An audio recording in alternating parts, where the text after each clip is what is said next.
তো hello friends, আমি Sandeep and আপনারা দেখছেন লার্নিং দুনিয়া 2.0 ইউটিউব চ্যানেল।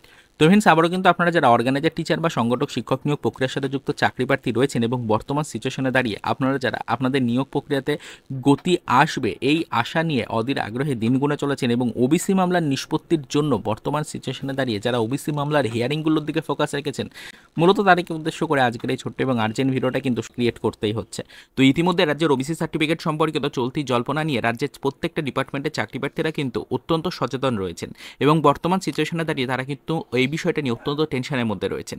তার কারণ ইতিমধ্যে কিন্তু আমরা সকলেই জানি যে রাজ্য সরকারের পক্ষ থেকে রাজ্যের ওবিসি সার্টিফিকেট সম্পর্কিত চলতি জল্পনা নিয়ে সরাসরিভাবে কোনো ক্লিয়ারেন্স না পাওয়া পর্যন্ত কিন্তু কোনো ডিপার্টমেন্টে নিয়োগ নিয়ে কোনো গতি আনা হচ্ছে না। নিয়োগ রিলেটেড কোনো সেরকম পদক্ষেপ কিন্তু নিচ্ছে না রাজ্য সরকার। আর এরই মধ্যে আমরা জানি যে হাইকোর্ট এবং সুপ্রিম কোর্টে যে ওবিসি মামলাগুলো চলছে সেটার কিন্তু একের পর এক হিয়ারিং ডেট শুধুমাত্র পরিবর্তিত হতেই থাকছে। তো অলরেডি কিন্তু আমরা জানি গতকাল অর্থাৎ 18 তারিখও কিন্তু আমাদের সুপ্রিম কোর্টে ওবিসি মামলার হিয়ারিংয়ের ডেট কিন্তু নির্ধারিত হয়েছিল। তবে গতকালকে কিন্তু ওবিসি মামলার সেরকমভাবে কিন্তু কোনো আপডেটই আসলো না। গতকালকেও কিন্তু চিফ জাস্টিস অনুপস্থিত থাকার কারণে ওবিসি মামলা কিন্তু হিয়ারিং হওয়ার কথা থাকলেও হিয়ারিং কিন্তু পেল না। হিয়ারিং ডেট পরবর্তীতে আবারও কিন্তু পরিবর্তন করে দেওয়া হয়েছে। তো ইতিমধ্যে কিন্তু আমরা জানি যে ওবিসি মামলা কিন্তু সুপ্রিম কোর্টে পর্যন্ত দুটি পার্টে বিভক্ত রয়েছে, দুটি আলাদা আলাদা কেস কিন্তু রয়েছে, দুটি আলাদা আলাদা হিয়ারিং ডেটও কিন্তু পাচ্ছে। তো আমাদের ওবিসি মামলার যে মেন হিয়ারিংটা ছিল বা মেন যে কেসটা রয়েছে, মেন যে মামলাটা রয়েছে, সেই মামলার কিন্তু হিয়ারিং ডেট ছিল চলতি মাসের 22 তারিখ। তো সেই ডেটটাতে ইতিমধ্যে একটা চূড়ান্ত পরিবর্তন কিন্তু এসছে। তাই রাজ্যের প্রত্যেকটা ডিপার্টমেন্টের চাকরি প্রার্থীকে উদ্দেশ্য করে আজকের এই ছোট্ট ভিডিওটা ক্রিয়েট করে এই মুহূর্তে সুপ্রিম কোর্টের অফিসিয়াল ওয়েবসাইট থেকে এই কেসের লাইভ স্ট্যাটাস কিন্তু আপনাদের সামনে তুলে ধরার চেষ্টা করছি। তাই মনোযোগ সহকারে ছোট্ট এই ভিডিওটিকে একটু লাস্ট পর্যন্ত ডিটেলসে দেখে বিষয়গুলোকে বুঝে নিন। দেখুন, এই মুহূর্তে আমরা সুপ্রিম কোর্টের অফিসিয়াল ওয়েবসাইটে চলে এসেছি এবং অফিসিয়াল ওয়েবসাইটে আসার পরে কেসের স্ট্যাটাস পেজটাকে ওপেন করে নিয়েছি। সিএনআর নাম্বার দিয়ে এই মুহূর্তে কিন্তু ফ্রেন্ডস আমরা কেসের স্ট্যাটাস পেজটাকে কিন্তু ওপেন করেছি। দেখুন, পরিষ্কার ডায়েরি নাম্বার থেকে শুরু করে এসএলপি নাম্বার সব কিন্তু এখানে উল্লেখ করা রয়েছে।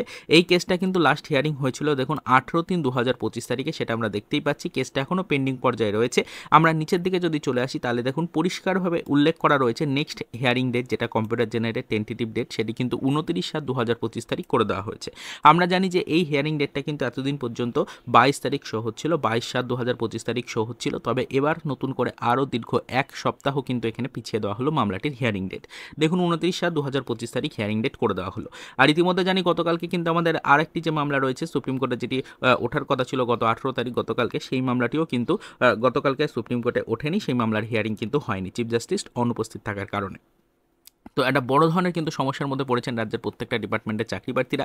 একের পর এক শুধুমাত্র হিয়ারিং ডেটগুলোই পরিবর্তন হচ্ছে আর নতুন নতুন করে আরও আইনি জটে কিন্তু জর্জরিত হয়ে পড়ছে রাজ্যের ওবিসি মামলাগুলো। তো সেক্ষেত্রে পরবর্তীতে এই মামলা কবে মিটবে, এই মামলার কবে নিষ্পত্তি হবে, কবে কোনো সরাসরি নির্দেশিকা কোর্টের পক্ষ থেকে উঠে আসবে, কবে রাজ্য সরকার সেই নির্দেশিকা অনুযায়ী কার্যক্রম শুরু করবে এবং কবে চাকরি প্রার্থীরা নিয়োগ পাবে, এই নিয়ে একটা চূড়ান্ত এই মুহূর্তে জল্পনা কিন্তু চলছে।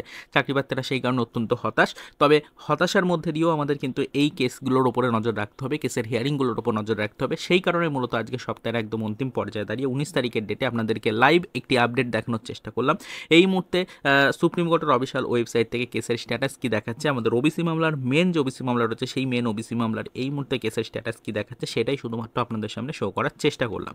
তো আশা করি আপনারা সকলেই বুঝতে পারলেন। পরবর্তীতে আরও বিস্তারিত আলোচনায় আমরা আসবো। তবে আপাতত এই ভিডিওর মধ্যে আর কোনো আদার্স ইনফরমেশন নিয়ে আলোচনা করছি না, আদার্স কোনো টপিক নিয়ে আলোচনা করতে চাইছি না। শুধুমাত্র এটাই দেখালাম যে কেসের স্ট্যাটাস যেটা দেখাচ্ছে, কেসের হিয়ারিং ডেট শুধুমাত্র কিন্তু একের পর এক পরিবর্তিতই হচ্ছে।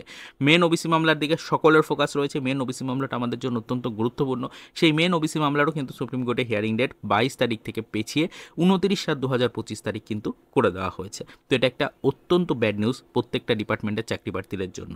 তো পরবর্তীতে এই বিষয়ের উপরে আদার্স ইনফরমেশন কালেক্টের আমরা চেষ্টা করছি। যখনই কোনো আদার্স ইনফরমেশন বা আপডেট পাবো অবশ্যই সেটা কিন্তু আমাদের চ্যানেলে ভিডিওর মাধ্যমে ডিটেলসে আপনাদের সাথে আমরা শেয়ার করার চেষ্টা করব। তো আপাতত এই পর্যন্তই। যদি কারোর এই নিয়ে কোনো মন্তব্য বা কোনো প্রশ্ন থাকে ভিডিওর কমেন্ট সেকশনে অবশ্যই আমাদেরকে জানাতে পারেন। আমরা আপনাদের কাছ থেকে পাওয়া প্রশ্নের জোরে উত্তর রিপ্লাই দিয়ে আপনাদেরকে জানিয়ে দেওয়ার চেষ্টা করব। তো চলুন দেখা হবে নেক্সট ভিডিওতে। পরবর্তীতে আবারও আমাদের অর্গানাইজার টিচার বা সংগঠক শিক্ষক নিয়োগ প্রক্রিয়া রিলেটেড কিছু আদার্স অফিসিয়াল আপডেট নিয়ে।